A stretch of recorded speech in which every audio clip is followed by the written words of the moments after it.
All right, time now to talk a little ball, a little baseball. And joining us, who does such a great job, one of the preeminent voices in baseball coverage here in Philadelphia, the great Jim Salsbury. Jimmy, good morning, buddy. Hello, man. How you doing, buddy? Good, real good. You know, yesterday, they're so hot that when they had that rally going and it was cooking and Clemens was up, I'm thinking, you watch, they're going to pull this game out.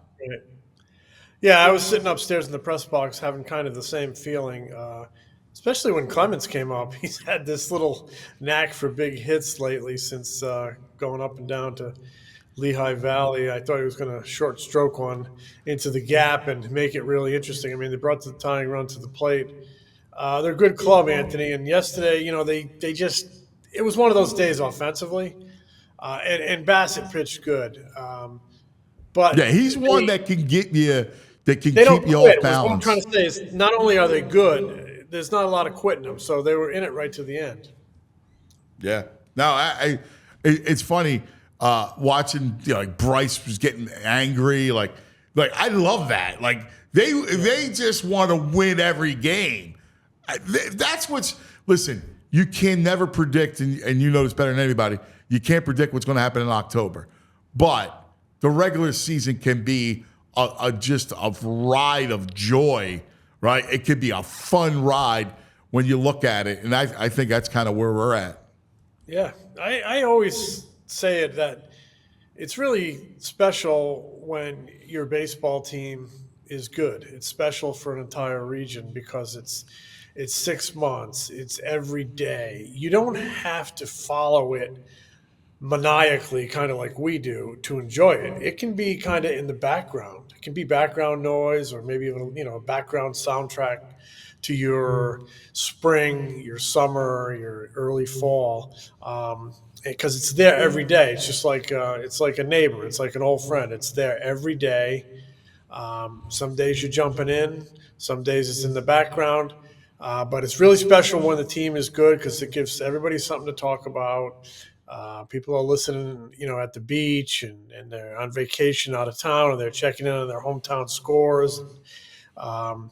It's that daily serial. It's that daily drama, I think, that makes baseball a little bit different than everything else. And I think it's a challenge to some people of this era because we become a short attention span society and we have so much going on in life and there's so many more outlets and distractions and ways to be entertained, but it's still a classic form of entertainment that's just outstanding when the team is playing well. And we got a great team here in Philadelphia to follow, and they are playing really, really well. And the way I love the way we consume it, right? Like my buddy Tooch, he's got a place in Brigantine. He loves it, right? Like he loves going, and his happy place is the beach.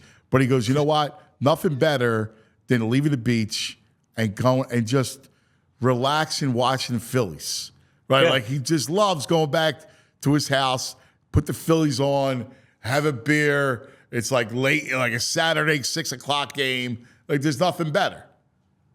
Yeah, I mean it's, I bring the radio out to the garden. If I'm cutting the grass or something, I'm checking every other inning. If I'm not in the ballpark, and that's. I think that's the way it is. It's different than other sports where you might be, you can kind of zone in and zone out because it has more languid pace than other games. But, please, I mean, it's still – I'm not using that as any type of a criticism. It's a great game. And, I always question people who say it's too slow for them or boring. I mean, you just – Nah, listen, we've turned there's it nothing boring about it. It's a great, exciting game. Young people love it. Like you don't have to be, in your 40s, 50s, and 60s to love baseball. The kids love the game, man. And I live it. I have an 11U player, right? They love the game. They love to play it, and they're in on it. They're watching Bryce, and they're watching, JT and the whole thing. There are Phillies jerseys all over my neighborhood, and there's kids out in the street playing ball on the yards playing. They all have Phillies stuff on. I look out the press box window; it's loaded with kids. So, Teams like this, like the 11 team, like the 707 through 11 with all those personalities, Jimmy and Chase and Ryan and Cole Hamels and Ruiz, they grabbed the attention of a lot of fans and I think made a lot of people fans. And this group with Harper and others and Turner, and they have the same ability. Nothing more magic than winning, and this team's doing a lot of it. So let's look at it for a second. I was talking about yesterday and just how good because of the streak and the ridiculous April and early May that they're having because we always know about the slow start thing and playing in June.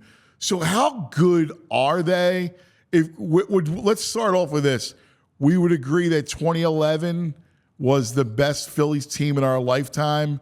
Obviously you had the 80 team, which was a great team in the mid 70s. But I think 2011 was probably the best team. We agree with that? Yeah, I mean, they won 102 games, kind of, the proof is kind of in the numbers. And that's the year they brought back Cliff. And they, on paper envisioned kind of this stud laden pitching staff, the assembly, on paper, their assembly on paper pointed to maybe one of the greatest rotations of all time. And there are metrics that will show you they're one of the greatest rotations of all time.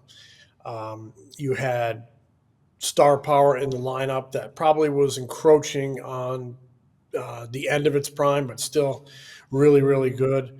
But yeah, that was a great team. They got knocked out in a bad week. Something amazing about that team is the 11 team. They actually had an 8-game losing streak after clinching. I mean, they could have,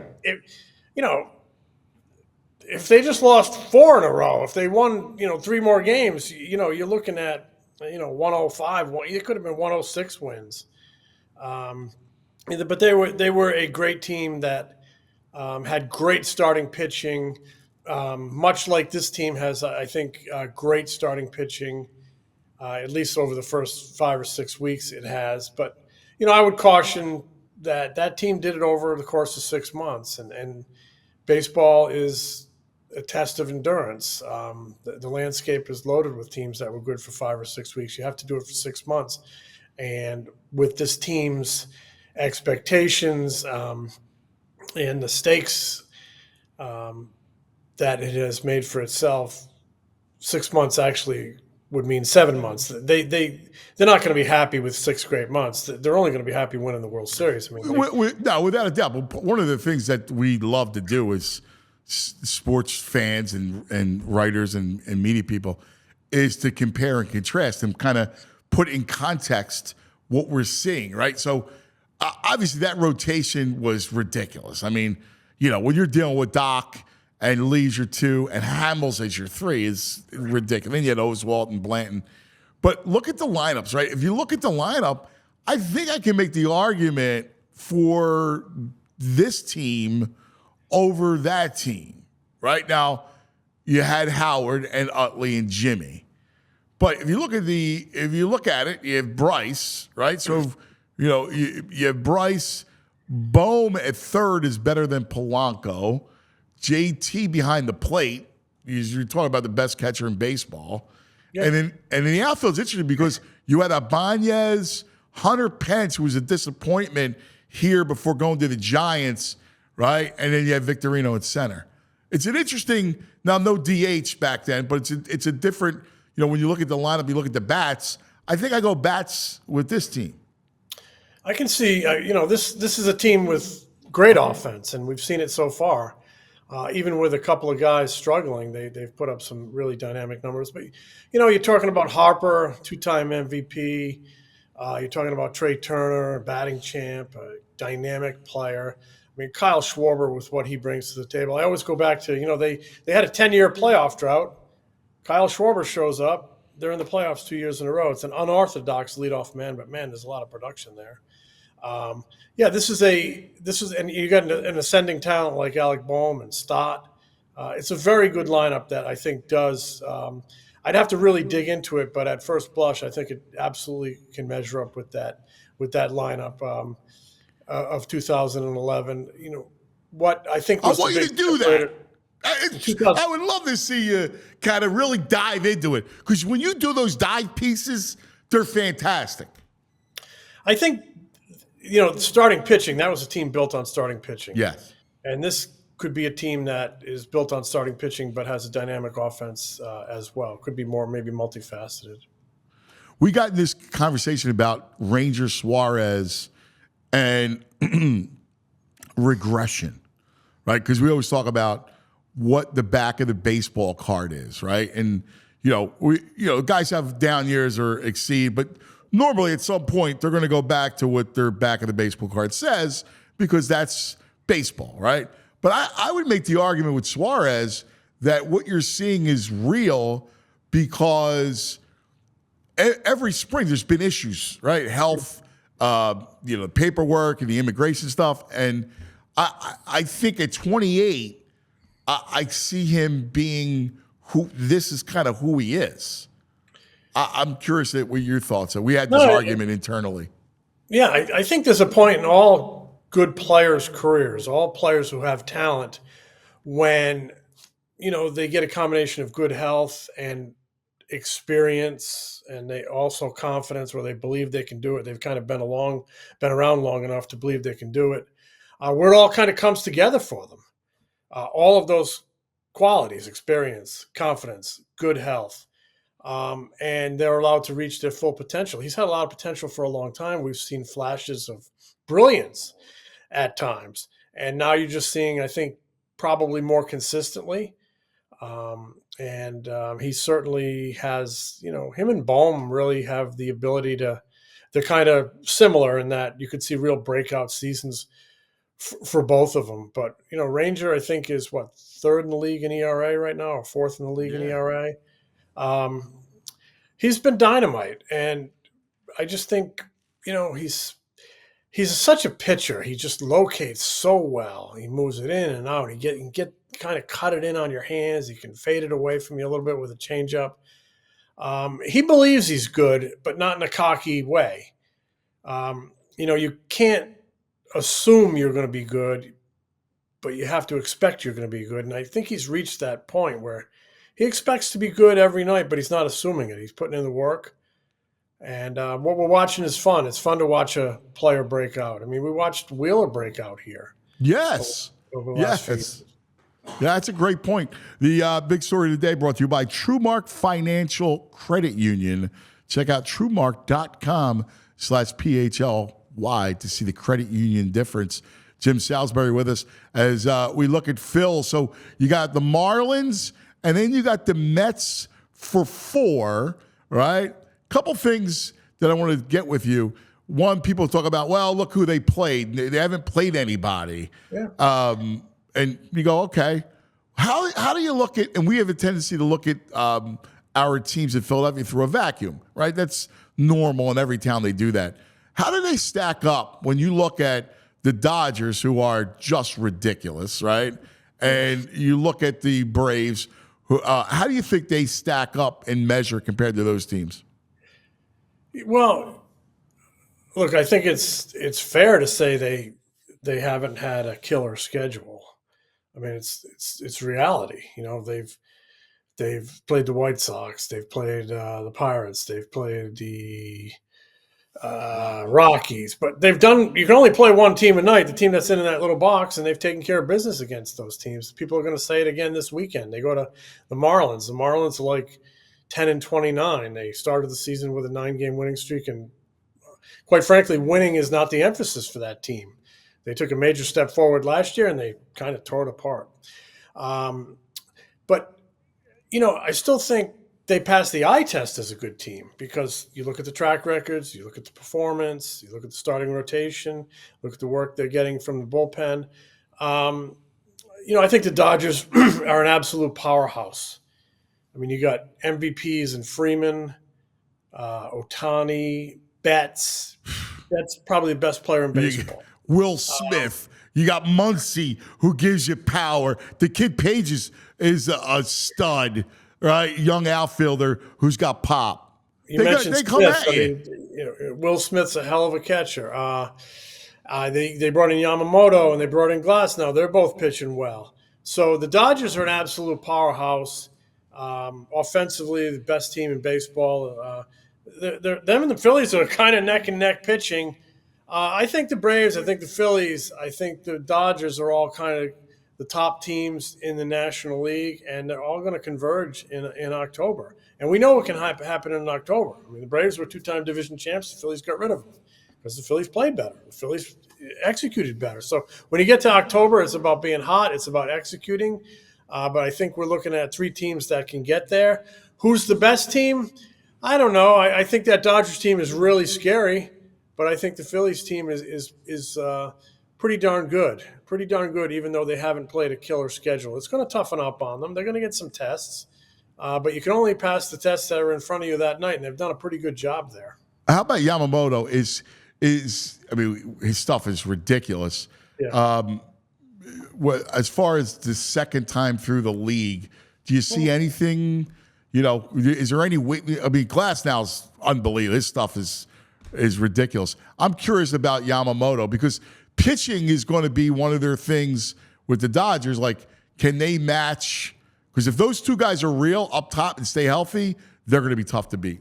No question. And we've seen it throughout history. When you have that 1-2 punch, you can be really tough in a short series. If you can go 3 deep, wow. And I think the Phillies can go 3 deep in October with Wheeler, Nola, and Suarez. Yeah, I mean, coming over from Japan, there will be an adjustment to Yamamoto. Teams will get a book on him. There'll be that kind of real-time intelligence that you gather in the batter's box, which I think is really key because in this era, they have data and they have video and they have technology on everybody, even overseas. So, even as he's coming over here, guys could do some homework on him. But there'll be an adjustment, and there's no question. I think it always favors the pitcher his first time through the league when guys have seen him for the first time. But I do think his quality of stuff and his track record is good enough that he'll adjust with people, and he'll always be a good pitcher. Yeah, Jimmy, man, it's a lot of fun. It's great when you get to talk about the best of all of MLB, and the Phillies are in every conversation. It's fun. It's going to be a good summer, as Paulie said back in the day. It's going to be a fun summer. One thing I really like about this team is they're talented, they're experienced, yet they have some younger ascending guys that have kind of, maybe what you'd call younger veterans. But I really think losing in Game 6 in 2022 and losing the way they did in the NLCS last year has left them with this inner burn and this inner hunger. And I mean, I think it's kind of embodied in Bryce Harper. He wants a championship. He wants a championship so bad. And, Wheeler wants a championship. And, and John Middleton wants a championship. And Rob Thompson. Everybody in there wants a championship. I don't, even though they're off to this awesome start and a lot of back pats and how good they're doing, I don't see any complacency. You could see it on Kyle Schwarber's face yesterday after they lost. He wasn't happy. And they had just won 11 straight at home. Best record in the majors, a half game better than the Dodgers. If there was ever a day where you go, okay, ho-hum, we lost, no big deal. No, I could see it in his face. He was ticked they lost. That's a good thing. I love it. Jim Salsbury, one of the preeminent baseball voices in the country. Thanks, Jimmy. Have a great weekend. God bless your family, buddy. We all silly like the mayor.